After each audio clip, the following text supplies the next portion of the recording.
ऊचुरव्यवसितमतीन् गोपान् गोपीश्च बालकः रुदतानेन पादेन क्षिप्तमेतन्न संशयः। अव्यवसितमतीन् गोपान् गोपीश्च, सकट कैसे पलट गया उल्टा, इसके विषय में गोप और गोपी जितने भी लोग वहां जुटे थे वे बहुत सशंकित हो गए, कुछ निर्णय नहीं कर पा रहे थे कैसे पलट गया।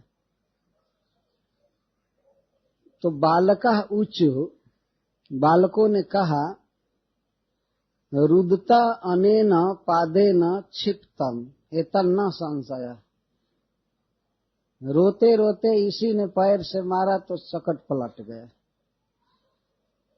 तो वे लोग सुने तो सुखदेव गोस्वामी कहते न ते श्रद्धधिरे गोपा बाल भाषितम इत्युता, गोपों और गोपियों ने उनकी बात में श्रद्धा नहीं किया। न श्रद्धधिरे, श्रद्धा नहीं किए, क्यों कि बाल भाषितम, बच्चे का भाषण है, बच्चे की बोली है, अनुभवहीन बच्चों का की बोली, जबकि वहां सबसे अधिक अनुभव उन्हीं लोगों का था, बच्चों का था। प्रत्यक्षे किम प्रमाणम, हरिश्वरी जी ने एक बार कहा है एक जगह कि वेद जितना सत्य प्रमाण है उतनी प्रमाणिक बात बच्चों की होती है। कुछ बढ़ाकर नहीं बोलते हैं न घटाकर, बिल्कुल सत्य बोलते हैं। अगर वेद के समान प्रमाणिक किसी का वचन है तो वो है बाल वचन, और वेद से भी अधिक प्रमाणित वचन वे बोल रहे हैं देख कर सामने, लेकिन गोप न श्रद्धा धीरे, वे श्रद्धा नहीं की। तो अप्रमेयम बलम तस्य बालकस्य न ते विदु, उस बालक के अप्रमेय बल को वे नहीं जानते थे। हरिश्वरी जी ने कहा है कि उन गोपों ने सोचा कि इस बच्चे का श्रृंगार तो रोज अबला करती है, तो अबला अलंकृतस्यास कथम एवं विधम बलम, जो अबला की गोद में रहता है हमेशा और अबला श्रृंगार करती है तो उसको इतना बल कैसे हो सकता है। अबला मतलब माँ जसोदा स्त्री, तो इसलिए वे लोग विश्वास नहीं किए। इति अर्भक गिरी श्रद्धा न दधुर्जुक्त में वतत, तो ठीक है, गोपों ने श्रद्धा नहीं किया तो ठीक है, क्योंकि अबला के द्वारा पाला पोसा गया लड़का इतना बल कैसे अर्जन कर सकता है, तो ये युक्त बात है, नहीं माने। तो रोते हुए रुदंतम सुतमादाया जसोदा ग्रह संकिता, जसोदा किसी ग्रह की शंका कर रहे थे, इसलिए वो रोते हुए पुत्र को गोद में उठा ली और फिर स्वस्ति वाचन कराने लगी। हरे कृष्ण, अच्छा है, वर्षा हो तो अच्छा है, वर्षा की बहुत जरूरत। तुम आदाया, और छकट पलटने के बाद भी बच्चा रो रहा था, उसको कुछ पता नहीं था कि क्या हो गया है। हरे कृष्ण हरे कृष्ण। स्वस्ति वाचन कराई, स्वस्ति वाचन करा करके तब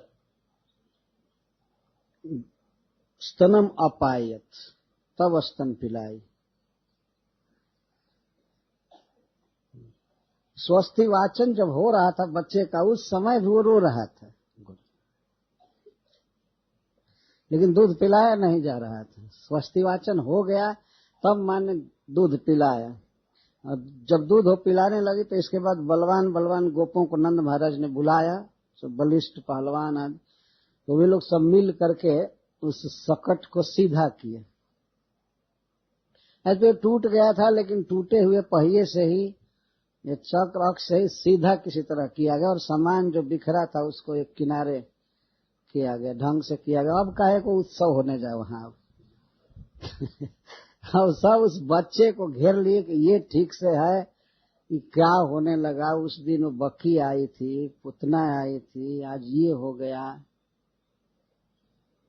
इस तरह से बहुत बहुत उपद्रव आ रहे थे। पूर्वोत स्थापितम गोपै बलभि सपरिच्छदम विप्रा हुत्वार्चयन चक्रु दध्यक्षतकुशाम विधि। शकट को सीधा करके और फिर ब्राह्मणों के द्वारा पूजा कराई गई, देवता की, भगवान की या ग्रह शांति आदि के लिए जो कुछ किया गया। यह क्यों किया गया? क्योंकि गोप सब आपस में बात कर रहे थे, या यह सिद्धांत है कि जो किसी में दोष नहीं निकालते हैं ब्राह्मण, किसी गुणों में दोष नहीं निकालते हैं, जो झूठ नहीं बोलते हैं और जिनमें दंभ नहीं होता है, दूसरों को वंचित करने की, ठगने की प्रवृत्ति नहीं होती, और हिंसा, किसी को दुख नहीं देते, किसी के विकास से जिनके हृदय में कभी जलन नहीं होती, और जिन्हें सांसारिक पद पोजीशन के चलते कभी यह भाव नहीं होता कि मैं बड़ा हूं, तो उन ब्राह्मणों का दिया हुआ आशीर्वाद कभी विफल नहीं हो सकता। ये ब्रजवासियों का विश्वास, सत्यशीला नाम, जिनके सील में सत्य बसा हुआ है, सत्य ही जिनका सील है। संस्कृत में सील का अर्थ होता है जिस भाव में व्यक्ति हमेशा बना रहे, उसको सील कहते हैं। जैसे अनुशीलन, सीलन शब्द है, तो सील का अर्थ है, सत्यशील का अर्थ है जिनकी सत्य में अवस्थिति है। ऐसे ब्राह्मणों का दिया हुआ आशीर्वाद कभी विफल नहीं हो सकता। देखिए कितने श्रद्धालु हैं ब्रज के गोपगण। ब्राह्मण में, गुरु में सहज श्रद्धा है, तो खिचखच नहीं है, कैसा ब्राह्मण है, कैसा गुरु है, ये है वो है, सहज श्रद्धा बनी हुई। यह सुखदेव गोस्वामी का वाक्य है कि सत्यशील, हिंसा विवर्जित, मान विवर्जित, असूया विवर्जित और क्रोध आदि से रहित, झूठ आदि से रहित ब्राह्मणों का दिया हुआ आशीर्वाद विफल नहीं होता। तो ब्राह्मणों में ब्रजवासियों की सहज श्रद्धा थी, स्वाभाविक। इसीलिए मां जसोदा ब्राह्मणों को बुला करके आशीर्वाद दिलवाने लगी बच्चे को। इति, ऐसा विश्वास करके, इति शब्द बता रहा है, इस बात पर विश्वास करके बालकम आदाय, फिर बालक को लेकर स्पेशल मंत्र पढ़े गए, हरे कृष्ण। खास करके बालकम आदाय, बालक को फिर से ले करके, तो साम वेद के मंत्रों से, ऋग वेद के मंत्रों से और यजुर्वेद के मंत्रों से और पवित्र जल, पवित्र औषधि, अक्षत, दधि इत्यादि से, मधु इत्यादि से बच्चे को स्नान कराया गया, उसका अभिषेक किया गया फिर से, और स्वस्ति वाचन किया गया। और तब नंद महाराज अग्नि में हवन किए, यज्ञ किए और ब्राह्मणों को बहुत दान दिए। प्रादात अन्नम महागुणम, महागुणम अन्नम, जो शरीर को खाते ही स्वस्थ कर दे, ऐसा भोजन ब्राह्मणों को दिया गया। महागुणम मतलब बहुत स्वादिष्ट, और केवल स्वादिष्ट ही नहीं, शरीर में पुष्टि देने वाला अन्न दिया गया। इस कार्य में देर लगा, ऐसा नहीं कि तुरंत ही किया गया। जो पहले स्वस्ति वाचन किया गया तो किया ही गया स्पेशल, फिर दूसरे दिन ब्राह्मणों को बुलाया गया और उनसे यज्ञ कराया गया, अभिषेक कराया गया और तेरे लोग आशीर्वाद दिए। गौएं दान में दी गई, गावह सर्व गुणोपेता और वासह स्रग रुक्म मालिनी, और गौओं का श्रृंगार सोने की मालाओं से किया गया था, रेशमी वस्त्रों से। तो अपने आत्मज के अभ्युदय के लिए नंद बाबा ने ब्राह्मणों को दान दिया और वे चान्वयुंजता, वे लोग आशीर्वाद दिए। आशीर्वाद दिए कि यह बच्चा चिरंजीवी रहे, सुखी रहे। उन ब्राह्मणों को भी ये पता नहीं था कि यह बच्चा दूसरों को चिरंजीवी बनाने वाला है। यह पुराण पुरुष है, अनादि है, अनंत है, अनामय है। जैसे नंद बाबा थे ब्रज में ऐश्वर्य भाव से हीन, उसी तरह से वहां जितने भी ब्राह्मण आदि थे वे भी यही समझते थे कि ये छोटा सा बच्चा है, अपनी पूरी विद्या लगाकर बच्चे को सुरक्षित रखना चाहिए, इसको आशीर्वाद देना चाहिए। तो लोग खूब आशीर्वाद दे रहे थे। तो सुखदेव गोस्वामी पुनः कहते हैं, विप्रा मंत्र विदो जुक्तास्तैर्या प्रोक्तास्तथा शिशः ता निष्फला भविष्यन्ति न कदाचिदपि स्फुटम्। जो वेद के पारदर्शी ब्राह्मण हैं, विप्र हैं और युक्त हैं, भगवान कृष्ण के भक्त हैं, तेमें युक्त तमामता। भगवान ने कहा है जो हमें मन लगा करके भजता है हमको, वो युक्त है। यहाँ युक्ता का अर्थ है भक्त, और मंत्र विदह का अर्थ है वेद में पारदर्शी, वेद को जानने वाले। जो वेद के ज्ञाता ब्राह्मण हैं और भगवान विष्णु के भक्त हैं, उनका दिया हुआ आशीर्वाद कभी निष्फल नहीं हो सकता। कौन कह रहे हैं? सुखदेव गोस्वामी। इति स्फुटम, शायद जैसे वो ब्राह्मण आशीर्वाद दे रहे हैं और नंद बाबा आशीर्वाद प्राप्त कराना चाहते हैं बच्चे के लिए, तो सुखदेव गोस्वामी को भी यही आभास हो गया कि उन लोगों के आशीर्वाद से ही बच्चे की रक्षा हो रही है। कथा कहते कहते यह भी भूल गए कि वो भगवान है। इति स्फुटम, ये बिल्कुल क्लियर है, स्पष्ट है कि ऐसे ब्राह्मणों का दिया हुआ आशीर्वाद विफल नहीं हो सकता। तो पहली बात जो कहे वो तो गोप लोग सोचे कि ब्राह्मणों का दिया हुआ आशीर्वाद विफल नहीं होता, लेकिन दूसरी बार जो ये शब्द का ये जो बोल रहे हैं, तो ये सुखदेव गोस्वामी का अपना विचार है। ये स्फुट हो गया, स्फुट मतलब प्रकट, फूट गया, क्लियर हो गया। ब्राह्मणों के आशीर्वाद से उस बच्चे पर कोई भी विपत्ति आई तो चली गई, वो सुरक्षित रहा। अब यह कथा कहने के बाद दूसरी कथा प्रारंभ कर रहे हैं। एकदारोहमारूढ़ं लालयन्ति सुतं सती गरिमाणं शिशोर्वोढुं न सेहे गिरिकूटवत्। एकदा एक समय सती यशोदा सुतं लालयन्ति, आरोहम आरूढ़म, अंक में आरूढ़ है, अपने गोद में लेकर बच्चे को लालयन्ति, लालन कर रहे थे। लालन तीन तरह से कर रहे थे मुख्य रूप से। तो दूध पिला रहे थे बीच बीच में बच्चे को, और बीच बीच में उसके मुख को चूम रहे थे, चुंबन कर रहे थे, और कभी कभी उत्तोलन कर रहे थे, दोनों बाहों में लेकर ऐसे लेकर उत्तोलन कर रहे थे। प्राय ये सब चीज हम लोग रोज देखते हैं, माताएं इस तरह से करती हैं। तो लालयंती, लालन कर रहे थे, ऐसे उत्तोलन कर रही थी, लालन कर रही थी, कभी चुंबन कभी दूध पिला रहे थे। तब तक अकस्मात कृष्ण भारी हो गए।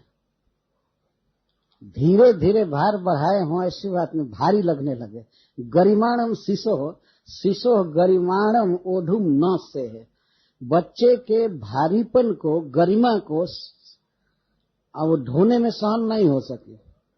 इतना भारी लगा बच्चा कि एकाएक लगा कि माँ की बाह टूट जाएगी, उठाने में वो अशक्त हो गई और तुरंत जमीन पर रख दी और देखने लगी। एक बहुत बड़ा आश्चर्य हुआ उस गोपी को, ये क्या हो गया। मैं इतने दिन से इसको गोद में लेती थी, रूही की तरह हल्का बच्चा है, कोई परिश्रम नहीं, परम आनंद आता था, आज क्या हो गया। तो भार को सह नहीं सकी, न से है। कैसा भार था? गिरिकूटवत, ऐसा लगता था कि पर्वत शिखर के समान भारी हो गया।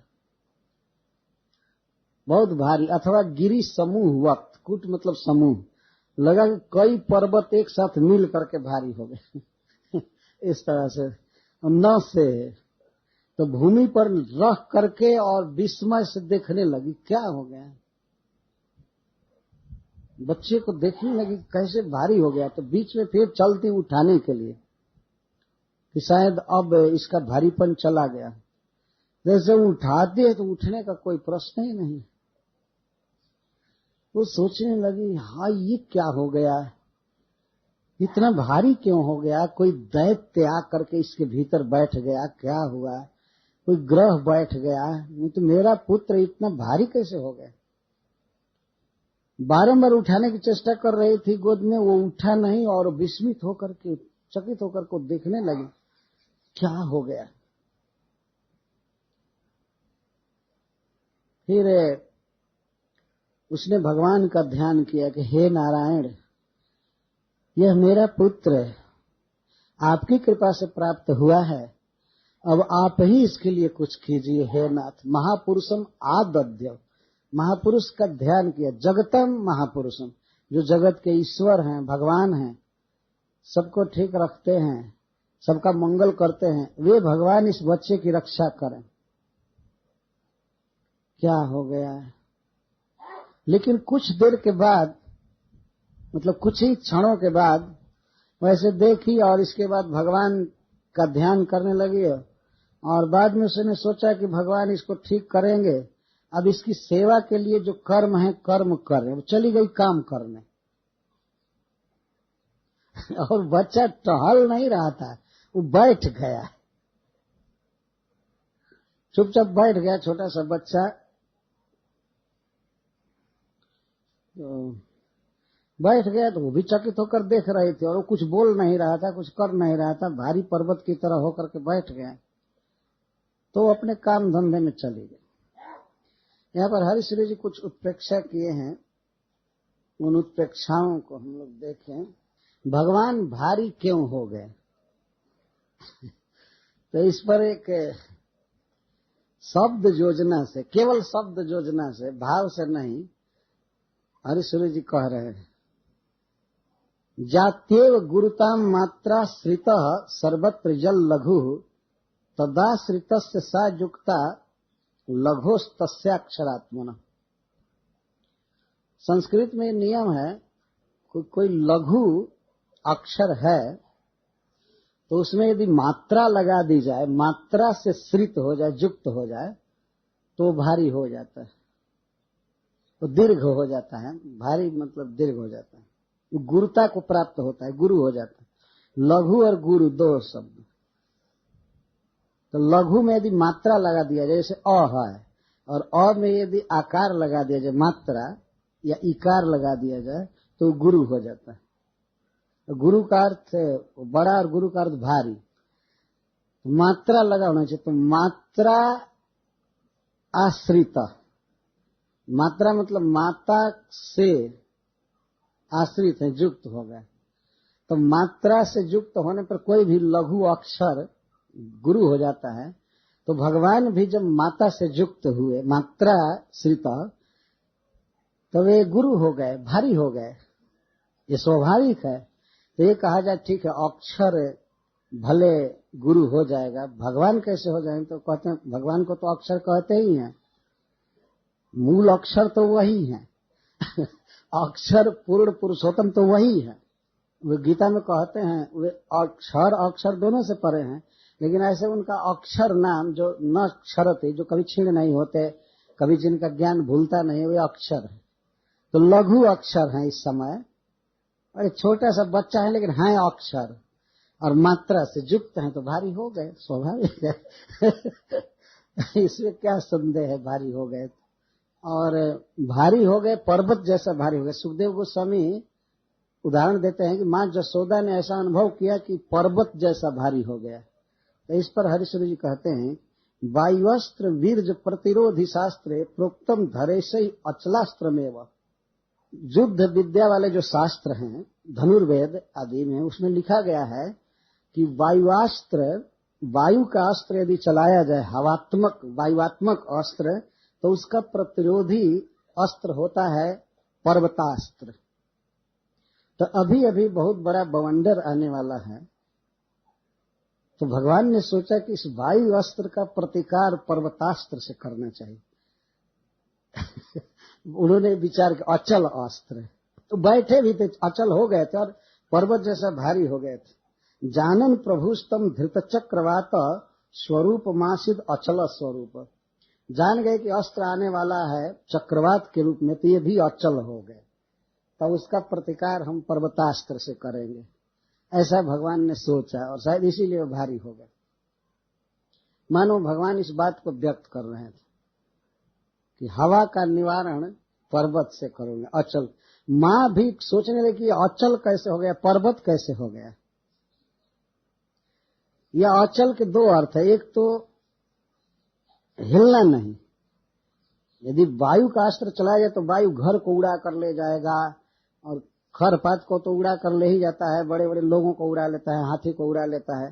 तो भगवान अचल बन गए थे, तो कितना भी बवंडर आवे, कितना भी वायु का अस्त्र आवे, मैं हिलूंगा नहीं, इसलिए हो गया। अच्छा, तो मां ने धरती पर क्यों रख दिया उनको, पलंग पर क्यों नहीं रखा, बच्चे को भूमि पर क्यों रखा। रख देती पलंग पर, चाहे दूसरे को देने का प्रयास करती कि तुम गोद में लो, चाहे नंद बाबा को बुलाती कि भारी हो गया है, इसको क्या उपाय किया जाए, अस्पताल ले जाइए, चाहे कुछ कीजिए, कुछ हो गया। तो जमीन पर क्यों रख दी। तो हरीश्वरी जी कहते हैं अहम विवेयम अपि प्रकृते धरा भवती धात्रपि सर्व जनावनी। मां जसोदा ने सोचा कि जैसे मैं मां हूं इसकी, तो यह धरा जो है सबको धारण करने वाली, ये तो सबकी मां है, और मेरा भी नाम धरा है, पूर्व जन्म में मेरा भी नाम धरा था और यह भी धरा है, तो नाम से भी दोनों में साम्य है। और यह सर्व जगत की धात्री है, सबको धारण करती है, तो हमको भी धारण की है। तो मैं अगर इसको धारण, अपने बच्चे को धारण करने में समर्थ नहीं हूं, तो मेरा ही प्रतिनिधि या पृथ्वी है, यही धारण करे। शायद ये सोचकर मां जसोदा ने अपने बच्चे को धात्री पृथ्वी को, धरा को दे दिया। इस धरा में उस धरा में कोई भेद नहीं है, धरा ने दे दिया धारण करने के लिए, तुम धारण करो।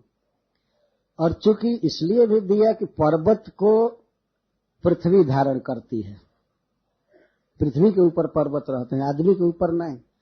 इसलिए जब ये अचल हो गया, गिरिकूट हो गया, तो ये पृथ्वी पर ही रहे। शायद ये सोच करके मां जसोदा ने रख दिया भूमि पर। तो बालक को भुवि ईशम अदधाद असौ, तो ठीक है। तो भगवान क्यों मां जसोदा से पृथक होकर बैठ गए। मां भी बैठ जाती, उसके साथ वो भी रहते, जसोदा को अपने से वे अलग क्यों करना चाहते। लगा कि जैसे भगवान चाहते हैं कि जसोदा अलग हो जाए, मैं बैठूं। तो भगवान ने सोचा नीतो नेन सहानया हमधुना दुष्टेन चेदम्बरे, उन्होंने सोचा कि ये जो तृणावर्त आ रहा है, तृण आ रहा है, ये हमको उड़ाकर आकाश में ले जाएगा। तो यदि मैं अनया सह, यदि जसोदया सहित, जस और दया के साथ मैं जाऊंगा आकाश में, तो उसको मार नहीं पाऊंगा। यशोदया सहित या जसोदया सहित, जसोदया एक वचन में लेने पर, जसोदा के साथ रहने पर, और यशोदया, यश और दया भी मेरे भीतर रहेगी कि मैं बहुत दयालु हूं और यशस्वी हूं, तो फिर उसको मैं मार नहीं पाऊंगा। तो भगवान ने सोचा कि जसोदया से शून्य होना चाहिए इस समय, तब मैं उसको मार पाऊंगा। तो तद जाये जसोदया विलसितो भक्तैक योग्यपेक्षया तस्माद अस्य खलस्य नैव हननम भूयाद अतस्तक्षणे तन्नासाय जसोदया विरहित श्रीशो भवत तन विषाद। इस बहाने से भगवान जसोदया विरहित अभवत, जसोदया विरहित है, यश और दया से शून्य हुए उस असुर का वध करने के लिए। शब्द के द्वारा इस प्रकार के भाव व्यक्त किए जा रहे हैं। तो अब सुखदेव गोस्वामी कथा प्रारंभ करते हैं। जब कृष्ण इस तरफ बैठ गए और माँ जसोदा विष्णु का ध्यान करने लगे, बच्चे की रक्षा कीजिए, तो एक अनिष्ट है। दैत्यो नामना तृणावर्त कंस भृत्य प्रणोदित चक्रवात स्वरूपेण जहारासीन मर्भकम। एक दैत्य था, उसका नाम था तृण। वो तृण का आवर्त बनाकर बहुत काम करता था। तृणानी आवर्तयति भ्रामयति इति तृणावर्त। जो बवंड तृण को घुमावे, खूब ऊंचा ले जाए, उसको तृणावर्त कहते। तो तृण, उसका नाम तृण था असली, लेकिन तृण का आवर्त बनाता था, इसलिए तृणावर्त कहते। कंस भृत्य, तो उसके इस दुष्टत्व का वर्णन है। तो कंस का भृत्य था। तो कंस का भृत्य कौन भल मानुष होगा, कौन अच्छा होगा? कंस भृत्य। और उस पर भी प्रणोदित, वो भेजा गया था कंस के द्वारा मारने के लिए। विशेष करके जब पूतना का वध भगवान ने कर दिया और भी कई असुरों का, तो वो भेजा गया था। पूतना का वध किया तो उस समय तो 6 दिन के कृष्ण थे, शकट भंजन किया तो 100 दिन के थे, और इस लीला में वे 1 साल के हो गए हैं, ऐसा शास्त्रों में लिखा गया है। और वे चलते थे, घूमते थे। लेकिन सुखदेव गोस्वामी जानू से, मतलब घुटने से और बकैया चलने की लीला का वर्णन बाद में करेंगे। तो कभी कभी सुखदेव गोस्वामी ने क्रम का निर्वाह नहीं किया है। जिस लीला में मन अविष्ट हो जाता है वही वर्णन करने लगते। तो कुछ पहले बाद में होने वाली लीला का यहाँ वर्णन करने लगे। तो तृण आया आवर्त बना करके, और आसीनम अर्भकम जहार, बैठे हुए बच्चे को उड़ा कर ले गया। उड़ा कर क्या ले गया? भगवान हल्का हो गए, वो चाहते थे जाना तो ले गया। वो जहार चक्रवात स्वरूप है। इस पर हरिश्वरी जी कहते हैं कि क्यों तृणावर्त भगवान को ले गया? तो उसको क्रोध हुआ। अभी अभी सकट भंजन की कथा चल रही थी। ऐसे तो 100 दिन की कथा थी, लेकिन 1 साल की बाद की कथा है।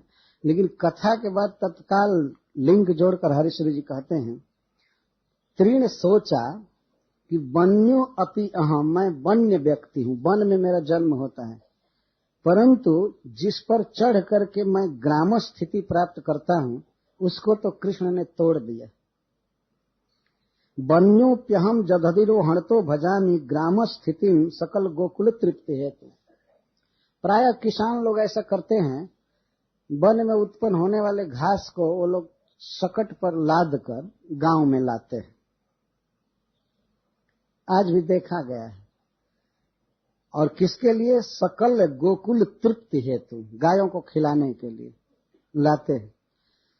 तो तृण ने सोचा, तृणावर्त ने सोचा कि मैं वन्य व्यक्ति हूं, लेकिन फिर भी मैं वन से ग्राम स्थिति का भजन करता हूं, आता हूं। जद अधिरोहणता, जिस पर चढ़ करके, तस्या नसो हतिरनेन कृतो अर्भकेण, उस अनह का, उस सकट का इसने भंजन कर दिया।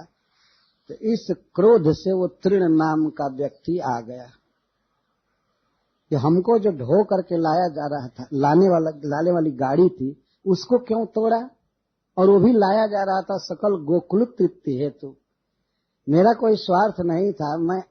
मेरे नाम के, मेरे जाति के लोग आते थे, घास आती थी, तृण मतलब घास, और गोकुल के तृप्ति के लिए जिस पर लाद करके आते थे हम लोग, तो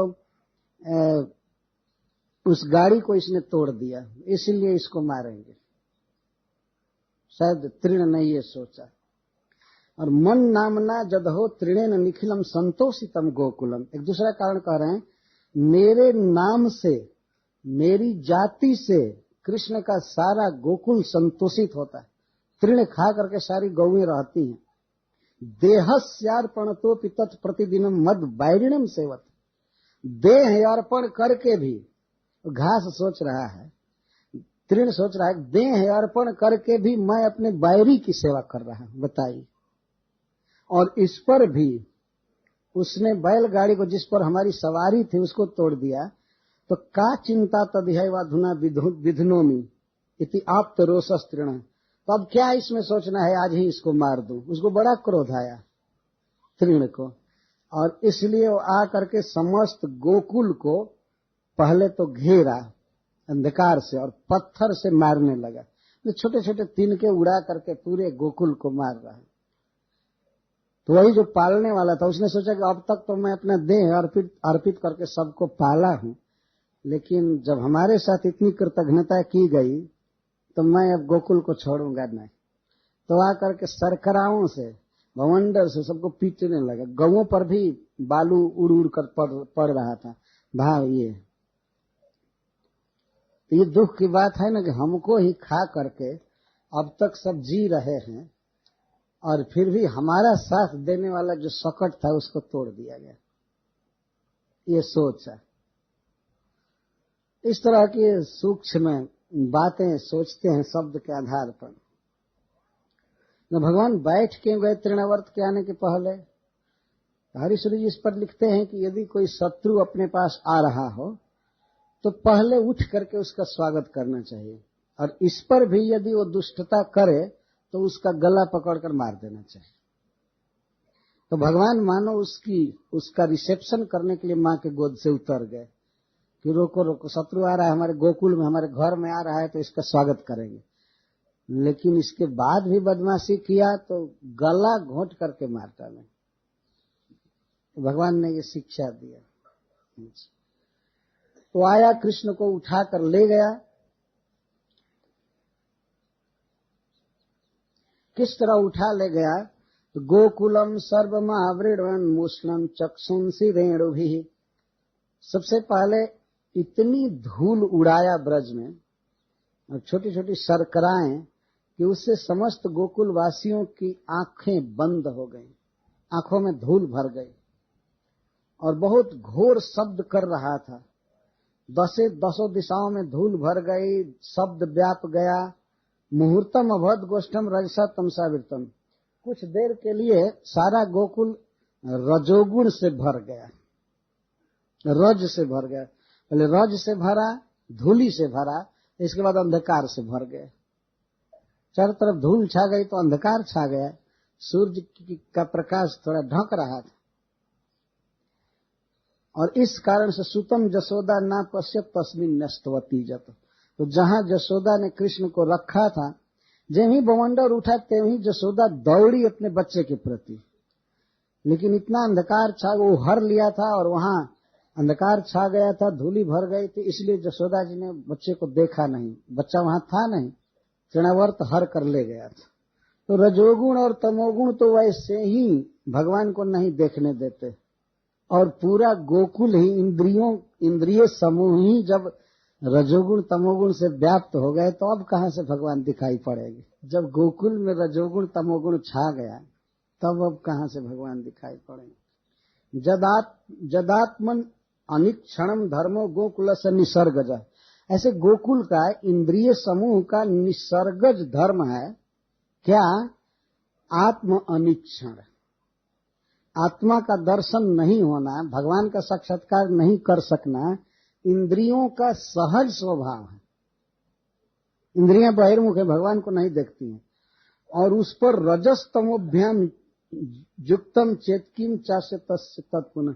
और एक तो इंद्रियां ऐसे ही भगवान को नहीं देख पाती हैं, भोगों में रहती हैं, और ऊपर से रजोगुण और तमोगुण भी छा जाए तो अब क्या आप कहना है कि वो कृष्ण को देखें?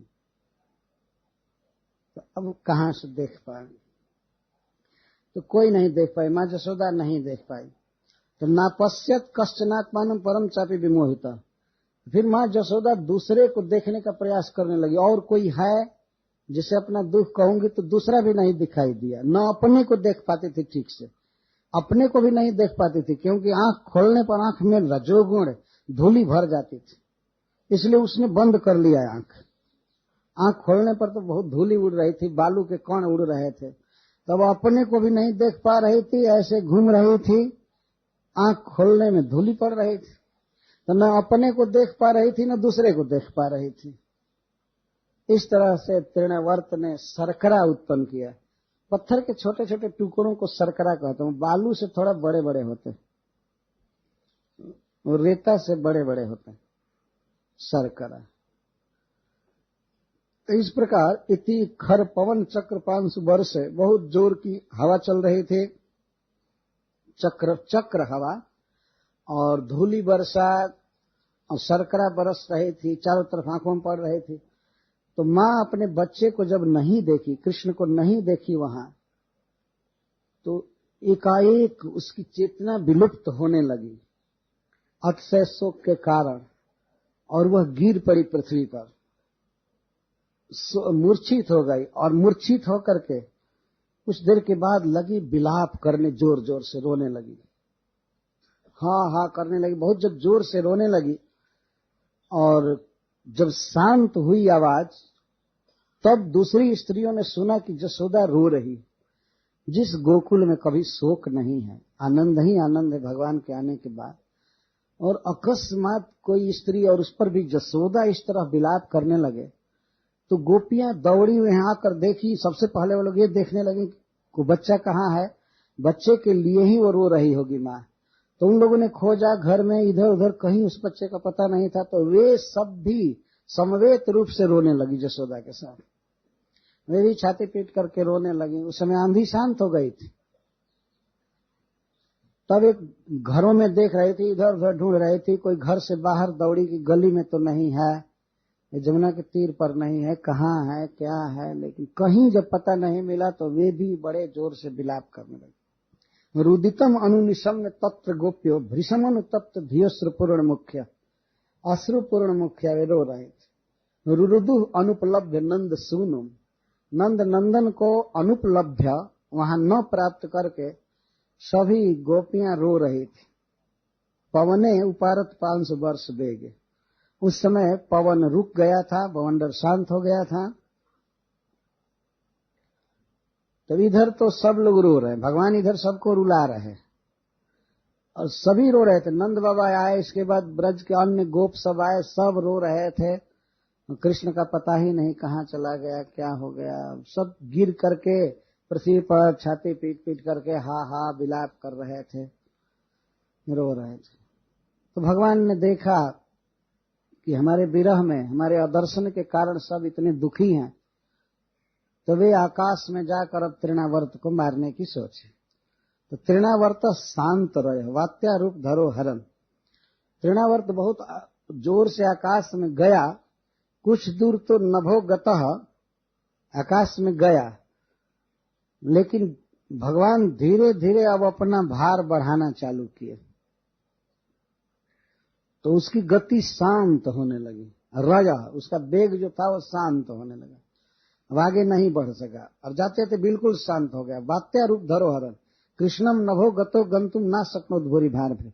लेकिन भार, वजन इतना बढ़ा दिया कृष्ण ने कि अब वो आगे बढ़ने में समर्थ नहीं हो सका। जब आगे बढ़ने में समर्थ नहीं हो सका, उसको ऐसा लगा कि मैं पत्थर ढो रहा हूं, और वो भी बहुत बड़ा पत्थर। देखने में कृष्ण छोटे ही थे, और पहले तो उनको गोद में लेकर के भाग रहा था, लेकिन ऊपर जब कृष्ण गए तो भयभीत होने लगे कृष्ण, मतलब भयभीत होने की लीला कर रहे थे। तब वे उसका गला पकड़ लिए कि गिरू ना, स्खलन परिहार के लिए, कि आकाश में से नीचे झांकने पर ऐसे ही बहुत भय लगता होगा उस बच्चे को, तो वो भय बस उसका गला पकड़ लिया उन्हीं छोटे छोटे हाथों से, और गला बहुत जोर से पकड़ लिया। और ये मान रहा था कि मैं तो पर्वत ढो करके चल दिया, मैं तो बहुत भूल किया, पर्वत ढो करके जा रहा हूं। तो छुड़ाने की कोशिश करने लगा, बच्चे को हटा करके और पटक कर भागने की चाहता था, आकाश में से उसको छुड़ाकर नीचे पटक दूं, ये मर जाए और मैं भागूं। लेकिन बच्चा इतना जोर से गर्दन पकड़ा कि अब इसको प्रयास भी नहीं कर सका तृणावर्त। इतना जोर से गला पकड़ा कि उसके हाथ पैर भी काम नहीं कर रहे थे तृणावर्त के, और न तो बोली निकल रही थी। भगवान इसीलिए उसका एक गला पकड़े और सोचे पूतना जैसा आवाज नहीं करना है, नहीं तो फिर सब लोग गिर जाएंगे, मूर्छित हो जाएंगे, वज्रपात जैसा होगा। भगवान पहले ही सोच लिए कि इसको शांति से मारना है, भयंकर आवाज न करने पाए, इसीलिए पहले दोनों हाथ से गला पकड़ लिए और झूल गए थे वो गिरने के डर से। वो तो अपनी रक्षा करना चाहते हैं और बाहर से ऐसा नहीं लग रहा है तो भगवान उसको मारना चाहते हैं, पकड़े हैं।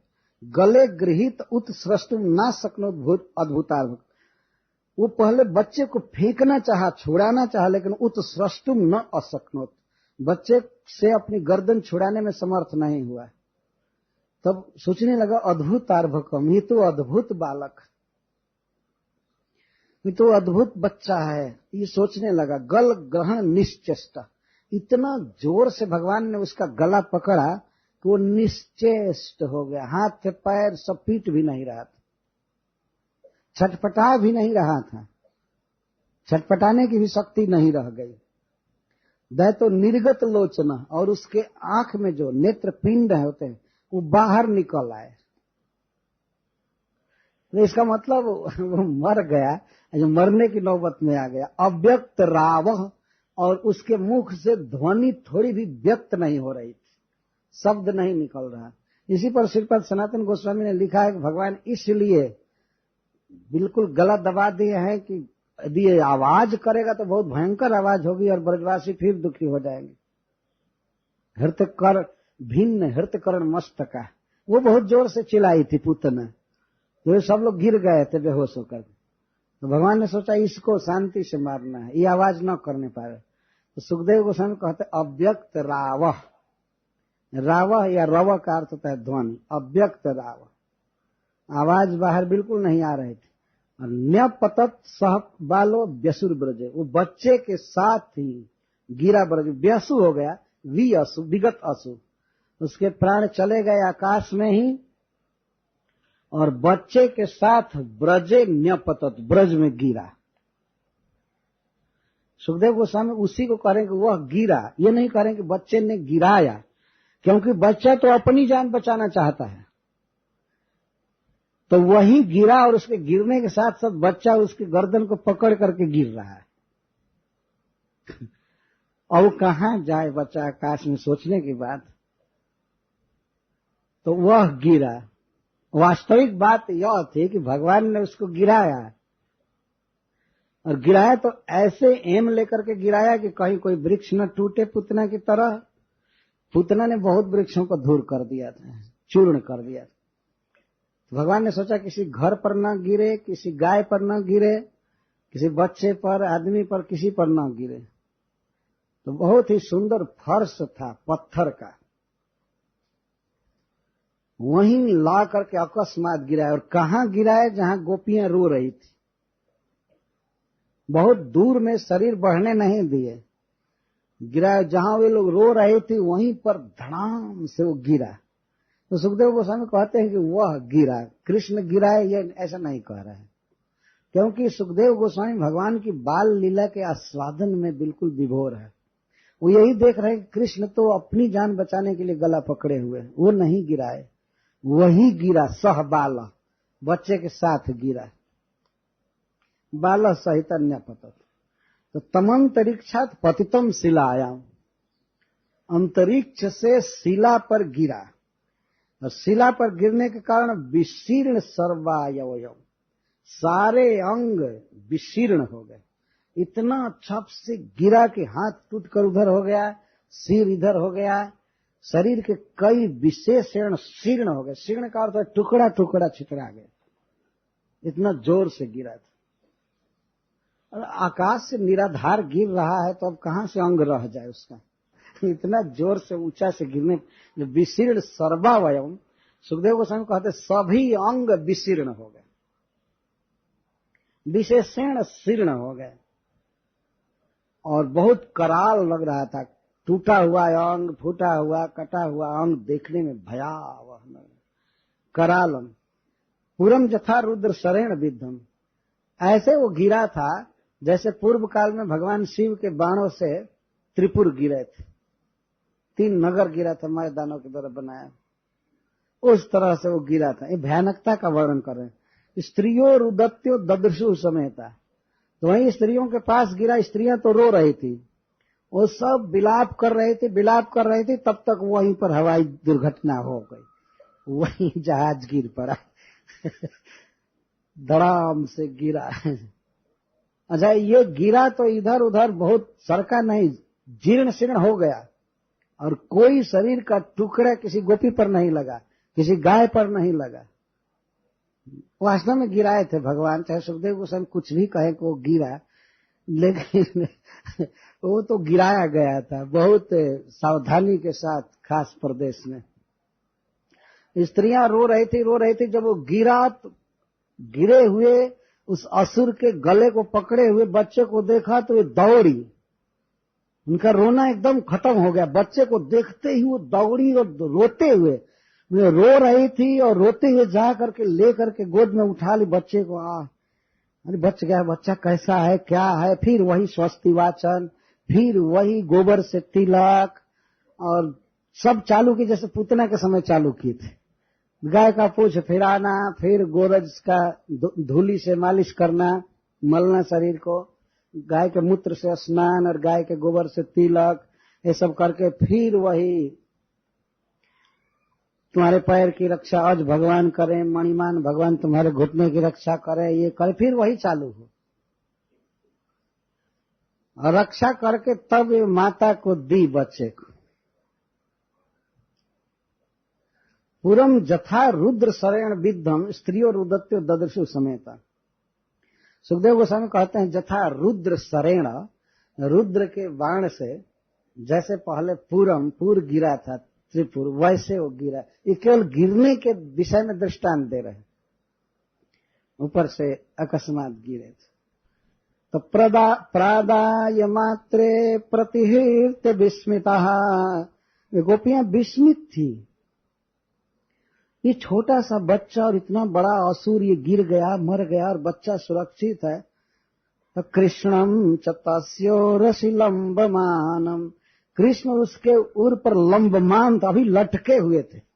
उसका शरीर बड़ा था तो उसको पकड़ करके लटके थे, जैसे कोई पेड़ की कोई शाखा पकड़ करके लटका हो, गिरे न गिरे। तो गोपियों ने ऐसे उसको उतार लिया, उसके विशाल शरीर से उसको उतार लिया और ले करके तब मात्रे प्रादाय, माता को दिया। और तम स्वस्तिमंतम पुरुषादनीतम विहाय सामृत मुखात प्रमुक्तम। उन लोगों ने देखा कि बच्चे का कोई शरीर कटा नहीं है, कुछ नहीं, स्वस्तिमान है, जैसे था वैसे है। फिर स्वस्ति वाचन वगैरह सब करके और उसको ठीक की। तम स्वस्तिमंतम पुरुषादनीतम विहाय मृत मुखात प्रमुक्तम। उन लोगों ने यही सोचा कि ये बच्चा मृत्यु के मुख से लौट आया। ये तो मृत्यु के मुख में भीतर जा चुका था, लेकिन चबाया नहीं मृत्यु ने, ये निकल कर मुख से आ गया। स्वस्तिमंतम, स्वस्तिमान है। तो गोप्यश्च गोपा क्लेनंद मुख्या लब्ध्वा पुनः प्रापुरति व मोदम। तो गोपियां और गोप भी, नंद प्रधान गोप सब अतीव मोदम प्रापु, बहुत खुशी हुई, आनंद बढ़ गया। तो पहले कृष्ण को देख करके जितना आनंद होता था उससे अधिक आनंद अब हो रहा है कि कृष्ण का कुछ हुआ नहीं। तो भगवान क्षण क्षण में दुख देते थे, शोक देते थे विरह का, और फिर कई गुना आनंद दे करके सब पूरा कर देते थे। तो बहुत आनंद प्राप्त हुआ, अतीव आनंद। तो आपस में गोप लोग क्या बात करते हैं, यह बात बहुत महत्वपूर्ण है इस विषय में। अहो बतात्यद्भुतमेष रक्षसा बालो निवृत्तिम गमितो भ्यगात पुनः। अहो देखो, यह कितनी अद्भुत बात है, इतने भयानक राक्षस के मुख में जाकर, मृत्यु के मुख में जाकर एक प्रकार से मर करके यह बच्चा पुनः जीवित हो गया। निवृत्तिम गत और पुनः अभ्यगात, मर करके जी गया यह बच्चा। और हिंस्र स्वपापे न बेहिंसिता खला, यह हिंस्र स्वाभाविक ही हिंसा में रत यह पापी अपने ही पाप से मर गया। जिसको मरना चाहिए था वो नहीं मरा, बच्चा बच गया, और विकराल असुर जो मारने वाला था वो मर गया। कोई ब्रज से मारने गया नहीं उसको, और बच्चा उसको मारा नहीं होगा। बच्चे के द्वारा मरने का तो कोई प्रश्न ही नहीं था। ये लोग ये तो कभी कल्पना नहीं कर सकते थे कि इस बच्चे ने गला पकड़कर मारा है। वो तो अभी भी भय बस गला पकड़ा हुआ था। कांप रहा होगा वो बच्चा, ऐसे डर रहा होगा, पकड़ा होगा गिर न जाऊं, तो गोपियों ने उतारा होगा उसको। जब गोपियां से हाथ बढ़ाई होगी तो बच्चा गला छोड़ करके आ गया होगा गोद। तो वो कैसे जान सकते हैं कि यही बच्चा गर्दन पकड़कर मारा है? ये मरा कैसे? ये स्वयं शब्द कह रही, हिंस्र स्व पापे न विहिंसिता खल। स्व पापे न हिंस्र, यह पापी अपने पाप से विहिंसित नष्ट हो गए। साधु समत्व न भयाद विमुच्यते। जो साधु होता है किसी के प्रति ये बुद्धि नहीं करता है कि ये मेरा शत्रु है, मेरा मित्र है। राग द्वेष से जो शून्य है उसको साधु कहते हैं। साधु अपनी साधुता से बच जाता है। देखो बच्चा बेचारा ये क्या पहचानता था कि ये असुर है या ये माँ है या ये भाई है, इसको अभी क्या ज्ञान है। लेकिन अपनी समता से, अपनी सम बुद्धि से बच गया, भगवान ने इसको बचा लिया। और यह पापी अपने पाप से ही मर गया। अरे वो अपने पाप से मर गया कि तुम्हारा बच्चा मारा है, अभी तो तुमको पता नहीं है। तो अपने पाप से मर गया। यह बिल्कुल सत्य सिद्धांत है। मनुष्य का कर्म उसे मार देता है समय पर। जो कुछ भी आदमी किया है इस संसार में उसको फल मिलता है। जो लोग निष्कपटी हैं, किसी के प्रति द्वेष नहीं करते, किसी में अटैच्ड नहीं है, तो उनकी रक्षा भगवान करते रहते हैं। साधु समत्वेन भयाद विमुच्यते, वो किसी भी प्रकार के भय से मुक्त हो जाता है। और जो व्यक्ति सोचता है कि मैं अपनी बुद्धि लगा करके इसको मारूं, इसको ठगूं, इसके साथ द्रोह करूं, ये करूं, वो करूं, तो वो अपने कर्मों का फल भोगता है। कौन मारने गया था इस असुर को? कौन इसको बुलाने गया था? ये बच्चा को ले गया, लेकर के भागा और मर करके यहीं आ गया। आश्चर्य की बात थी। पहले वो लोग खूब खोजे थे, बच्चा कहाँ ले गया, कहाँ चला गया, कुछ पता नहीं था। तब तक अपहरण करने वाला मर करके लाया, उपस्थित कर दिया बच्चे को। मर भी गया, बच्चा को उपस्थित कर दिया। इसीलिए वो लोग कह रहे हैं कि निश्चित ही यह अपने पाप से मरा। फिर आपस में कहते हैं कि ये बच्चा ही हमारा प्राण है। वास्तव में हम लोगों ने जन्म जन्म में जो सुकृत किया है उसी का फल है यह बच्चा हमको मिला है। तो हम लोगों ने यदि अच्छा कर्म किया है तो बच्चा कैसे मरेगा? ये मर नहीं सकता है। आपके सुकृत करने से वो बच्चा नहीं मर रहा है, यह बात नहीं है। वो तो है ही अजन्मा, मृत्यु शून्य है। लेकिन ब्रजवासियों का भाव देखिए, कहते हैं हमने निश्चित ही भगवान की भक्ति किया है, दान दिया है, पूर्त कर्म किया, इष्ट कर्म किया है, इसीलिए बच्चा बारंबार संकट में पड़ करके भी बच रहा है। किम न तपः चीर्ण मधोक्षजार्चनम पूर्तेष्ट दत्तम उत भूत सौहृदम जत संपरेतः पुनरेव बालको दिष्ट्या स्वबंधुं प्रणयन् उपस्थितः। किम न तपः चीर्णम, चीर्णम का अर्थ है संपादितम, कृतम। हम लोगों ने कौन तप किया है कि ये बच्चा मर करके भी लौट रहा है, मृत्यु के मुख में जा करके भी फिर लौट रहा। हम लोगों ने क्या तप किया है, हम लोगों ने अधोक्षज की क्या अर्चना किया है, भगवान विष्णु की बहुत पूजा किया है हम लोगों ने। और पूर्तेष्ट दत्तम, हम लोगों ने पूर्त कर्म किया है बहुत बहुत। यह पूर्त कर्म का क्या अर्थ है? वापी कूप तड़ागानी देवता यतनानि च अन्न प्रदानम आराम पूर्तमित्यभिधीयते। शास्त्र में लिखा गया है कि वापी सरोवर बनवाना, कुआं खुदवाना, और तड़ाग तालाब, और देवता यतनानी देवताओं के मंदिर बनाना, अन्न प्रदान किसी को भोजन देना, खिलाना पिलाना, और आराम, बगीचा, पेड़ पौधा लगाना, इसको पूर्त कर्म कहते हैं। ये ब्रज के लोग कहते हैं कि हमने क्या पूर्त कर्म किया। निश्चित ही पूर्व जन्म में पूर्त कर्म किया होगा। हम लोगों ने वृक्ष बिना मतलब के काटा नहीं होगा, वृक्षों की रक्षा किया होगा, वृक्ष लगाया होगा, दूसरे को आराम दिया होगा। वास्तव में एक वृक्ष लगता है तो उससे कई लोगों को सुख मिलता है। कोई व्यक्ति कुआं खुदवाता है और कई वर्षों तक लाखों करोड़ों लोग पानी पीते रहते हैं। ये सब उपकार के काम है। कुआं खुदवाना, सरोवर बनवाना, या देवता का मंदिर बनवा देना जहां लोग पूजा करते हैं, प्रणाम करते हैं भगवान को या देवताओं को। तो इस तरह के काम जो है पूर्त कहलाते हैं। और आराम, बगीचा, अन्न प्रदान, अन्न देना। अन्न देना प्राण देने जैसा है, किसी को प्राण दान करना है, अन्न खिलाना, ये सब कर्म करना चाहिए। इससे व्यक्ति की उन्नति होती है। भगवान कृष्ण से अर्जुन ने प्रश्न किया है गीता में कि कुछ लोग कहते हैं कि जो अध्यात्म में अग्रसर हो जाता है उसको यज्ञ दान तप नहीं करना चाहिए, और कुछ लोग कहते हैं कि करना चाहिए। इस विषय में आपका क्या विचार है?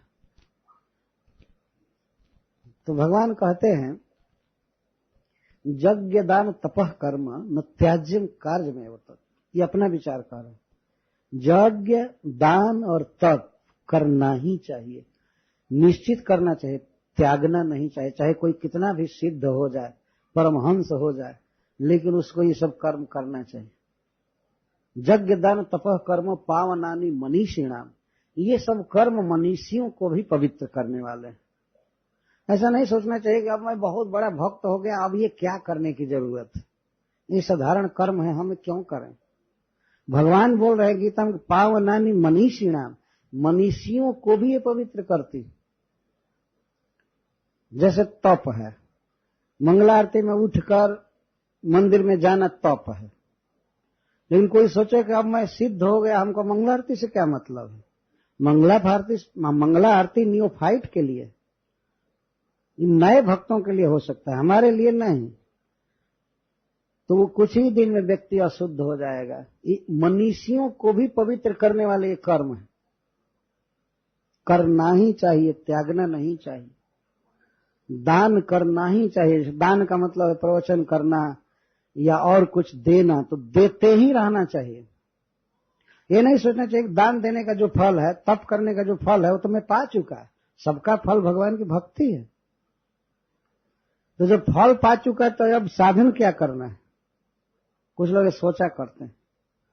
लेकिन स्वयं भगवान ने ही इसका गीता में उत्तर दिया है, करना ही चाहिए, नहीं त्यागना चाहिए। ये सब कर्म मनुष्यों को पवित्र करते हैं। बड़े बड़े विद्वानों को, बुद्धिमानों को, जो बड़े उन्नत पद पर हैं, उनकी अशुद्धि भी ये दूर करते रहते हैं। मनीषिणाम पावनानि, बड़ी प्रशंसा भगवान कर रहे थे। यहाँ ब्रजवासी कह रहे हैं कि हमने क्या पूर्त कर्म किया। तो अपने अपने जीवन में व्यक्तिगत देखना चाहिए कि हमने कितना लोगों को पानी की व्यवस्था किया, कूप या तड़ाग वापी बना करके, हमने किसको कितना आराम दिया, बगीचा बना करके, देवता का, भगवान का मंदिर बना करके कितने लोगों को कृष्ण कॉन्शियस बनाया। ये सब कंसिडरेबल बात। और अन्न प्रदान और भोजन दिया, इसको तो पूर्त कर्म कहता हूं। इष्ट कर्म पूर्तेष्ट दत्तम, 3 कर्म, पूर्त, इष्ट और दत्त हम लोगों ने किया है, इसीलिए हमारा बच्चा मर नहीं रहा है, कितनी भी विपत्ति आ रही है। तो अग्निहोत्र, तप, सत्य और वेद का अध्ययन और श्रवण, अतिथियों की सेवा और पंच यज्ञ, इसको इष्ट कर्म कहते हैं।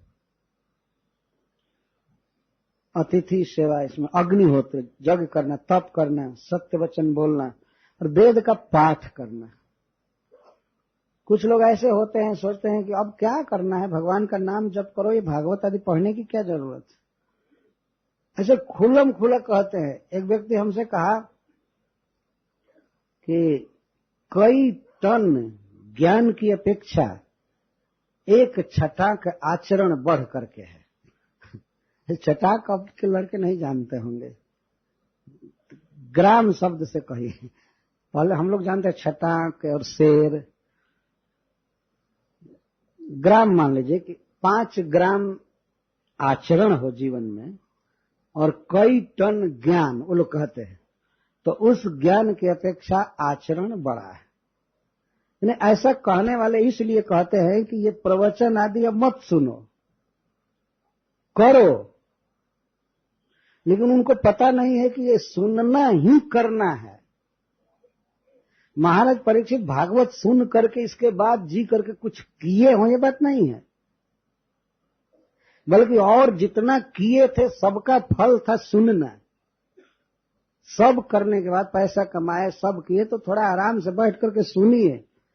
लेकिन लोग कहते सुनने से क्या होगा, करोगे नहीं तो। ये पागलों का उद्गार है वास्तव में। उन लोग सोचते नहीं कि क्या हम बोलने जा रहे हैं। जब फल हाथ में आया और पीने को कहा जा रहा है पियो यही अमर बना देगा, तो कहते नहीं पीने से क्या होगा, कुछ करो। तो पागलपन है। कोई आदमी रोग से ग्रस्त है और कोई डॉक्टर कह रहा है औषधि पियो, रसायन पियो, तुम स्वस्थ हो जाओगे, तो कहे कि नहीं कुछ करना पड़ेगा। क्या करोगे, जाकर बाहर काम करके और बीमार होगे। तो स्वस्थ होना है तो पेय पीना है और रसायन पीना है, यही करना है। तो कुछ ऐसी भावना होती है कि अब हम क्या वेद का अध्ययन करें, क्या पाठ करें, क्या करें और क्यों प्रवचन करें। अब हम बाबा जी बन करके और एकांत में सिद्धि पा जाएंगे, हमको अब लोकोपकार, ये सब बंधन है। ऐसे साधु लोग भी कहा करते हैं ये सब बंधन होता है। कहीं प्रचार करोगे, कथा कहोगे तो बंधन होगा, और सोए रहोगे कुटिया में तो कोई बंधन नहीं, इससे बंधन हो जाएगा। दूसरे का हित कर दिए, प्रवचन कर दिए, कीर्तन किए, कथा किए, तो इससे बंधन हो जाएगा। बंधन हो चाहे कुछ भी हो, जब भगवान की आज्ञा है तो करना है।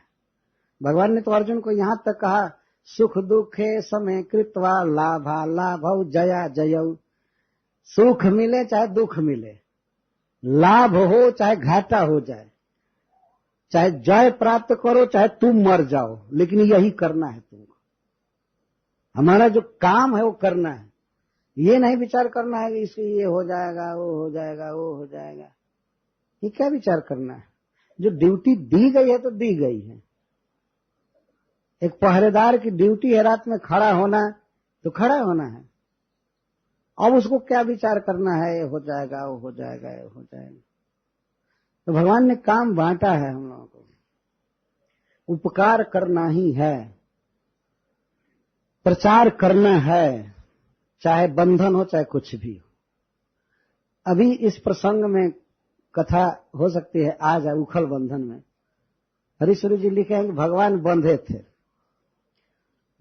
थे लेकिन फिर भी वे प्रीचिंग करके 2 व्यक्ति का उद्धार कर दिए नलकुबर और मणिग्रीव का। स्वयं बद्ध थे तो उद्धार कर दिए, बाद में नंद बाबा आकर के खोल दिए उनको। तो हरीश्वरी जी कहते हैं इसी तरह से अपने प्रारब्ध बंधन में बंधा हुआ व्यक्ति यदि प्रचार करके दूसरे का बंधन खोलता है, भले अपने बंधा हो, तो उसका बंधन कोई न कोई खोल देता है भगवान की कृपा से। तो कृष्ण बंधे थे लेकिन दूसरे का बंधन खोल दिए, तो उनका बंधन भी भगवान की कृपा से खुल ही गया उनके पिताजी ने खोल दिया। तो ये नहीं देखना चाहिए कि मैं बंधा हूं, मैं क्या करूंगा, कैसे करूंगा। प्रचार करना ही चाहिए, बंधा हो चाहे मुक्त हो। इसको इष्ट कर्म कहते हैं। तो ब्रजवासी जन कह रहे हैं कि हमने क्या दूसरे का हित किया है, इष्ट कर्म किया है। अतिथियों की सेवा और बलि वैश्य, दूसरे जीवों को जो भाग दिया जाता है खाने से पहले, उसको बलि वैश्य कहते, खिलाना। और दत्त किसको कहते हैं? दान शरणागत संत्राणम, अपनी शरण में कोई आ गया हो तो उसका संत्राण करना। कोई रोगी है, बेचारा सफर कर रहा है, दुख भोग रहा है, उसकी दवाई यदि किसी ने करा दिया, उसका शरीर ठीक हो गया, तो इसको कहेंगे शरणागत का संत्राण किया। ये नहीं सोचना चाहिए कि ये ठीक हो जाएगा तो फिर ये करेगा, वो करेगा, ये करेगा। ये हमको नहीं सोचना है, हमें अपना कर्तव्य करना है। तो कोई रोगी है, रोग से तड़प रहा है, तो उसके रोग को दूर कर देना, उसके लिए पैसा खर्च करना पड़े कर देना, सुसंत्राण कहते हैं। शरणागत का संत्राण।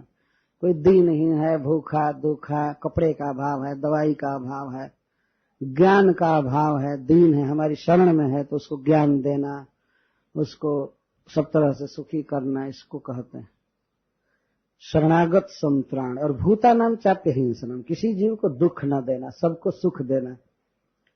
इस प्रकार के जो दान हैं, जो दिए जाते हैं, उसको दत्त कहते हैं। तो ब्रजवासी कहते हैं कि हमने निश्चित ही पूर्त कर्म किया होगा, इष्ट कर्म किया होगा और दान दिया होगा।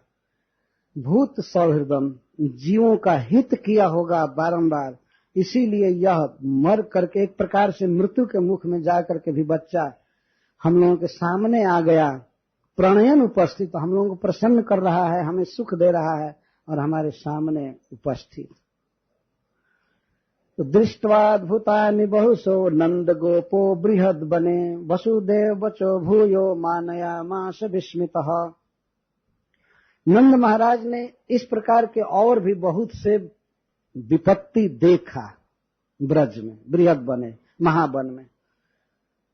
तब वे वसुदेव जी के वचन में बहुत श्रद्धा किए।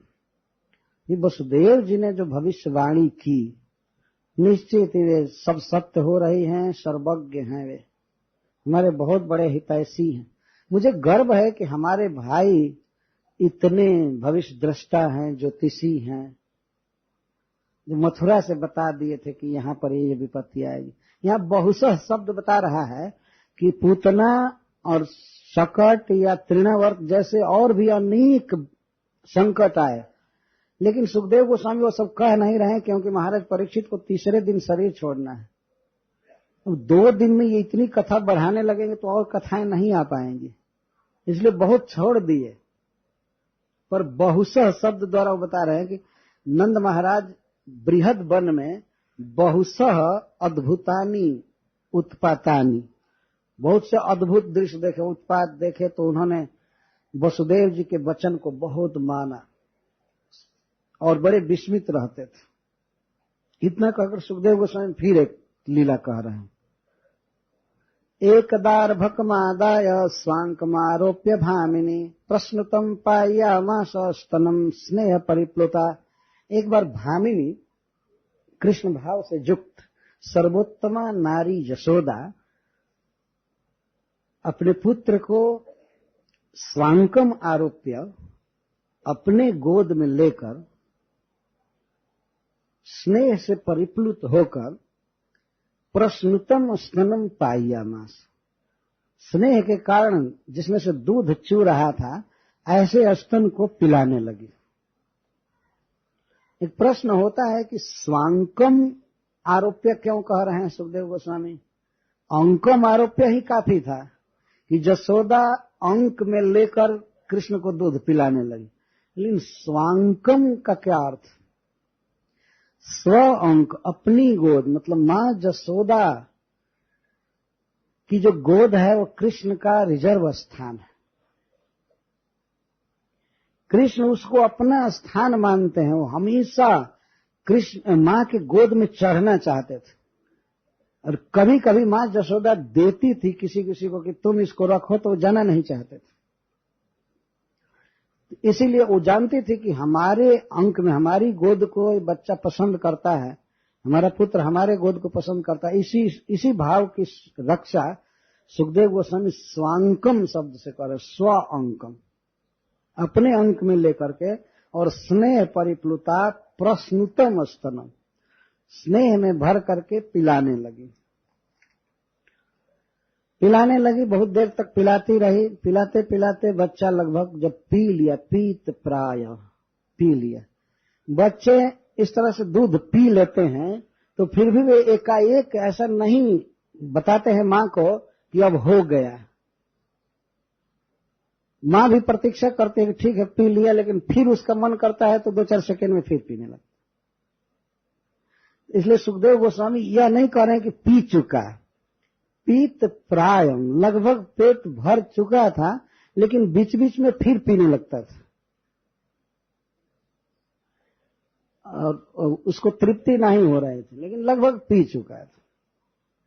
पीत प्राय जननी सुतस्य रुचिरस्मितम, पीत प्रायस्य, लगभग बच्चा दूध पी चुका था तो उसके दूध पीने के बाद जो कृष्ण के मुख पर प्रसन्नता हो रही थी, खुशी हो रही थी, उस कारण से उनका मुख बड़ा सुंदर लग रहा था, तो उसको मां बार बार देख रही थी, मुख को, मुखम लाल थे, मुख का लालन कर रही थी, मुख को चूम रही थी। और इस तरह से जब गोद में ले करके मुख को चूम रही थी तो गोद में पड़े पड़े अब बच्चा जब खा लिया तो अब निद्रा स्वाभाविक है, दूध पी लिया तो कुछ निद्रा हो रही, तो निद्रा के पहले जम्हाई आती है, जृंभा आने लगी। जृंभा का अर्थ विस्तार, मुख खुल जाता है, तो जम्हाई आ रहे थे कृष्ण को, बड़ा सुंदर सुंदर कोमल कोमल ओठ, जीभ भी, सब कुछ सुंदर। माँ देख रही थी तब तक तो बच्चा को जम्हाई आई, मुख खुला, तो जम्हाई आई तो कभी कभी जम्हाई आने पर भी माँ बच्चे के मुख को चूमती है, सुलाना चाहती। जम्हाई आई तो ध्यान से वो देखने लगी, मुख के भीतर पूरा विश्व दिखाई देने लगा, जैसे टीवी के स्क्रीन पर कुछ दिखाई देने लगे। भीतर उसने देखा, खम रोदसी ज्योतिर्नीक मास बद्रशेदम, सबसे पहले मां ने देखा संपूर्ण आकाश, अंतरिक्ष और ज्योतिर्मंडल, सूर्य वगैरह, और नाकम स्वर्ग नहीं, ज्योति अनीकम ज्योतिर्मंडल, और समस्त दिशाएं, सूर्य, चंद्रमा, अग्नि, वायु, समुद्र, समस्त द्वीप, और जम्बू द्वीप में जो जामुन के बड़े बड़े पेड़ आदि हैं, जम्बू आदि के पेड़ है, वो सब विशाल विशाल पेड़ देखने लगी, पर्वत देखने लगी, और पर्वत और दुहित्री और पर्वतों की पुत्रियों को, नदियों को देखिए, बनानी, सब वन, भूतानी यानी स्थिर जंगमानी, जितने भी चर और अचर जीव थे सबको मां कृष्ण के मुख में देख रही। तो देख करके वो बड़े विस्मित हो गई, उसका थरथर शरीर कांपने लगा, उसका कलेजा कांपने लगा, शरीर कांपने लगा। साविक्ष विश्वम सहसा राजन संजात बेपथ, ये सब देखकर भय से जी कांपने लगा कि हाय हमारे बेटा को क्या हो गया, हमारे पुत्र को क्या हो गया, लगता है इसके मुख में कोई दैत्य, कोई भूत प्रेत बैठ गया, वही ये सब दिखा रहा है, हाय हाय ये मैं क्या देख रही हूं। और वो आंख बंद करके सम्मिल्य मृग सावाक्षी नेत्रे आशित सुमीर, अब उसको ज्यादा देर तक देख नहीं सकी, वो आंख बंद कर ली। मां यशोदा जिस समय अपनी आंखों को बंद कर रहे हैं तो सुखदेव गोस्वामी कह रहे हैं उसकी आंखें ऐसी सुंदर थी जैसे मृग के बच्चे की आंख होती है, बड़ी बड़ी। चकित हो गई थी आंख, पहले बोले विस्फारित नेत्रों से देख रही थी, तो उस समय उसकी आंखें मृग साव के, मृग के बच्चे के आंख जैसी हो रही थी, तो उसको उसने बंद कर लिया, फिर हाथ से भी बंद कर लिया, ऐसे जैसे उसे देखा नहीं गया कि बच्चे के मुख में इतनी गड़बड़ी हो, इतनी खराबी आ जाए, कि सारा जगत, सारा मिट्टी, सूरज, पवन सब इसके भीतर, इसको देख नहीं सकी और विस्मित हो गई और आंख बंद कर ली। जब आंख बंद कर ली तो इसके बाद कुछ देर के बाद खोली तो देखी कि बच्चा सो गया और उसके मुख में कुछ नहीं है। फिर जब जगा तब मुख देखने लगे तो कुछ वो जीभ, दांत आदि के अलावा कुछ नहीं था, उसके भीतर कुछ भी नहीं था। मतस्तानी सर्वभूतानि न चाहम ते स्वस्थित, भगवान गीता में कहते हैं सब कुछ मेरे भीतर है और कुछ भी मेरे भीतर नहीं है। हरीश्वरी जी कहते हैं कि जब से भगवान भारी हुए थे तब से माँ हमेशा सोचा करती थी कि इसकी कहीं चिकित्सा करानी चाहिए, ये एकाएक भारी क्यों हो गया था। आजकल जो लोग बहुत भारी हो जाते हैं तो योगा सीखते, मैं थोड़ा वजन कम कराते। तो माँ भी सोच रही थी कि अब कैसी भारी हो गया, इसको क्या कराऊं। तो उसके बाद वो फिर हल्के ही हो गए थे, लेकिन चिंता बनी रहती थी। तो भगवान शायद उसकी चिंता को दूर करना चाहते थे कि माँ, मैं क्यों भारी हूं तुम नहीं जानते हो, सारा संसार मेरे भीतर यही कारण है कि मैं भारी हूं। शायद इसको दिखाना चाहते थे। हरीश्वरी जी ने इस पर भी बहुत से उत्प्रेक्षाएं की हैं, उसको हम पढ़ना चाहते हैं। तो वो तृणावर्त पत्थर पर क्यों गिरा? क्योंकि तृणावर्त ये आकाश में अनुभव कर रहा था, जैसा आपने सुना कि ये तो पत्थर है, मनुष्य नहीं है। पर्वत शिखर जैसा भारी लगने लगा।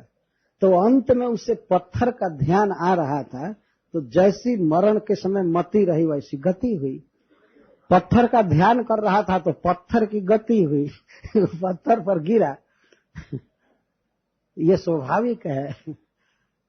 वो भगवान का तो ध्यान किया नहीं, न मनुष्य का ध्यान किया। यही भाव कर रहा था कि ये पर्वत है, ये पत्थर है, इसीलिए अंते या मति सागत, वो पत्थर पर गिरा।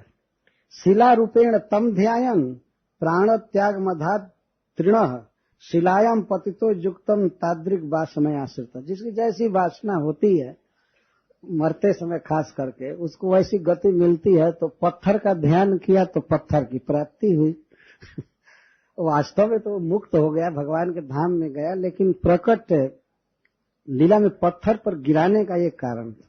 भगवान ये संकेत करना चाहते थे। तो जब रज छा गया और तम छा गया तो भगवान नहीं दिखाई दिए निकट होने पर भी, और जब रजोगुण तमोगुण खत्म हुआ तो दूर रहने पर भी दिखाई देने लगे, आ गए सामने। कहने का मतलब ये है। तो इससे बहुत शिक्षा मिलती है। रजस तम सांद्रमिदम ही गोकुलम तदांति कस्थोपि विभुर्न गोचर तच्छांततायाम तु परोक्षि गोचरो अस्तेवम अभिव्यक्त मिदम चरित्र। इस चरित्र से व्यक्त किया गया कि जब रजोगुण और तमोगुण छाया था तो निकट होते हुए भी कृष्ण दिखाई नहीं दे रहे थे, और जब रजोगुण तमोगुण दूर हुआ, रज और धूलि और अंधकार, तो दूर रहने पर भी आ गए, फिर प्रत्यक्ष हो गए। तो रजोगुण और तमोगुण से जो व्यक्ति बचेगा वही इसका दर्शन करेगा, भगवान को देखेगा। और इसके द्वारा ये भी हरीश्वरी जी कह रहे हैं कि चाहे भक्त हो, माँ हो, कोई भी अगर सावधान नहीं रहेगा, रजोगुण बढ़ाएगा, ज्यादा सोएगा, तो कृष्ण अलग हो जाएंगे। तो रात दिन गोद में ही रहते थे, दूध पीते थे, लेकिन जब आंख में रजोगुण छा गया, चारों तरफ अंधकार तमोगुण छा गया, तो कुछ काल के लिए कृष्ण विदा हो गए। इसीलिए साधना में लगे रहना चाहिए। ये नहीं सोचना चाहिए चलो ज्यादा भी सो जाएंगे तो क्या भगवान हम पर दया करेंगे। दया तो करेंगे कि खूब रुला करके दया करेंगे कुछ देर के बाद। खैर वो रोना भी भक्ति है, रोना भी दर्शन के समान ही है। तो भगवान ने मुख में क्यों ब्रह्मांड दिखाया? अर्जुन को तो अपने देह में दिखाया था, और मां को अपने मुख में दिखा रहे हैं। इसका क्या कारण है? तो हरीश्वरी जी इस पर उत्प्रेक्षा करते हैं। या मदीय जननी सा नूनम अस्ति जगतो निखिलस्य चिंतयनिति विश्वमुखेन स्तनपानम करोत किमुतस्य। भगवान ने सोचा कि जो मेरी जननी है, और मैं जगत पिता हूं, तो जो मेरी जननी है वो सबकी जननी है। इसलिए भगवान ने विश्व मुख से स्तनपान किया। सारा विश्व उनके साथ पी रहा था। इसका मतलब ये है, मां जशोदा का दूध सारा विश्व पी रहा था। विश्व मुख से पिए। विश्व मुख के दो अर्थ हुए, जिसके मुख में विश्व है, या विश्व ही जिसका मुख है उससे पिया, ये अर्थ है। या विश्व मुख का मतलब है मुख के साथ सारा विश्व था। तो जशोदा सबकी जननी है, तो सभी दूध पीने के लिए व्याकुल थे भी वास्तव में, कि मां जशोदा की छाती का दूध कैसा है जिसको भगवान पीते हैं, हमको भी महाप्रसाद मिलता। तो भगवान ने दिखाया वो सारे विश्व के साथ वो पी रहे थे। उसके बाद भाव यह है कि माँ यशोदा को दिखाना चाहते थे कि अब तक जो मैं तुम्हारा दूध पी रहा था आगे भी पीऊंगा, तो सारे विश्व के साथ पी रहा हूं, अकेले नहीं पी रहा। कभी कभी माँ ऐसे चकित होती थी कितना दूध पी रहा है, कि पेट में गड़बड़ी न हो जाए, कितना पी रहा है। हरिश्वरी जी ये भी लिखे हैं कि इसी शंका का समाधान करने के लिए भगवान ने मानो दिखाया कि माँ अकेले थोड़े पी रहा हूं, सारा विश्व तुम्हारा दूध पी रहा है। यह वो दिखाना चाहते थे। जदंतर गतम मनागपि न दर्शनीयम पराग, इसका भाव मैं कह रहा हूं। भगवान ने सोचा कि जो व्यक्ति हमसे जैसा प्रेम करता है मैं वैसा प्रेम करता हूं उससे, ये मेरी प्रतिज्ञा है। तो जो माँ अपने अंतरंग का दूध हमें पिला रही है, कोई कपट हमारे साथ नहीं है, तो मेरे भी भीतर जो कुछ है दिखा दो, मैं क्यों कपट करूं। जब ये हमको इतना प्यार दे रही, स्नेह कर रही है, हृदय से लगाकर अंतरंग हृदय की बात, हृदय का रस दे रही है, तो मैं क्यों भीतर की छिपाऊं।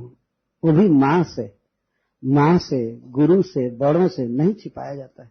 हरिश्वरी जी कहते भगवान ने सोचा तो मैं क्यों छिपाऊं। उन्होंने भी पूरा दे दिया, दिखा दिया कि हमारे पास भी ये चीज है, माँ से नहीं छिपाना। और भगवान ने ये भी सोचा कि जब माँ अपना सारा तन मन धन अर्पण मुझको की है, इसको पास जो कुछ भी इसने अर्पण किया है, दिखाया है, अपना असली स्वरूप इसका क्या है माँ का उसने प्रकट किया है, तो मेरा भी मुख्य रूप जो है इसको दिखाना चाहिए। मुख्य रूप का मतलब है मुख में जो रूप है वो, और मुख्य माने प्रधान रूप। मुख्य रूप, मुख में जो रूप उभरा है वो दिखाना चाहिए और प्रधान रूप दिखाना चाहिए, बाकी नहीं रखना चाहिए। तो गौड़ रूप दिखाकर क्या करूंगा, मुख्य रूप दिखाना चाहिए इसको। भगवान ने ये सोचा माँ के साथ छिपाव नहीं करना है। इस प्रकार भगवान के बहुत से भाव थे, और भी कई कई इनके भाव हैं, लेकिन संस्कृत बहुत कड़ा है। तो इस प्रकार भगवान ने अपने माँ को विश्व रूप दिखाया। इसके पीछे कई कई कारण थे, लेकिन इसके बाद ऐसी स्वाभाविक मुद्रा में हो जाते थे कि माँ यही समझती थी कोई भूत प्रेत उस समय अटैक किया होगा, तो फिर ब्राह्मणों को बुला करके स्वस्ति वाचन। विश्व रूप देखने के बाद भी फिर ब्राह्मण जुटते थे, तो ब्राह्मणों का 24 घंटे यही काम रहता था। वो भी लगे हुए थे कृष्ण की किसी तरह रक्षा होनी चाहिए, वो भी वेद शास्त्र पढ़ते थे, किस मंत्र से रक्षा करेंगे, ऐसे करेंगे, ये करेंगे, वो करेंगे। उनका चित्त 24 घंटे उस बच्चे में लगा रहता था, हमेशा इसी उपाय में रहते थे, बच्चे को बचाना है, करना। तो ये रूप देखने के बाद फिर माँ बुलाई ब्राह्मणों को, फिर उनको भोजन कराना, दान देना है, करना है, वो करना। एक बार एक भक्त हमसे पूछा कि ये ब्राह्मण इतना दान लेकर रखते कहाँ होंगे। रखते कहाँ होंगे, ब्राह्मण भी दान देते रहते थे। ददाती प्रतिगृहणाति, ब्राह्मण का मतलब नहीं को इकट्ठा कर करके और जमा रखे किसी को न दे, वो जो पाता है वो देता रहता है। ब्राह्मण का एक काम, दान सबका धर्म है, कुछ ही लोगों का नहीं। तो इस प्रकार ये माधुर्य की लीला है, जिसमें बीच बीच में ऐश्वर्य तो वो दिखाते ही रहते थे, तो उससे केवल चमत्कार भर होता था, कोई प्रभाव नहीं पड़ता था ब्रजवासियों पर। कोई ये कभी नहीं कहा कि ये भगवान, चाहे लाख ऐश्वर्य दिखावे। वो जानते थे बस हमारे घर का लाला है, ये है, कोई भूत प्रेत अटैक कर रहा है। और कभी कोई रक्षक हो जाती थी तो कहते थे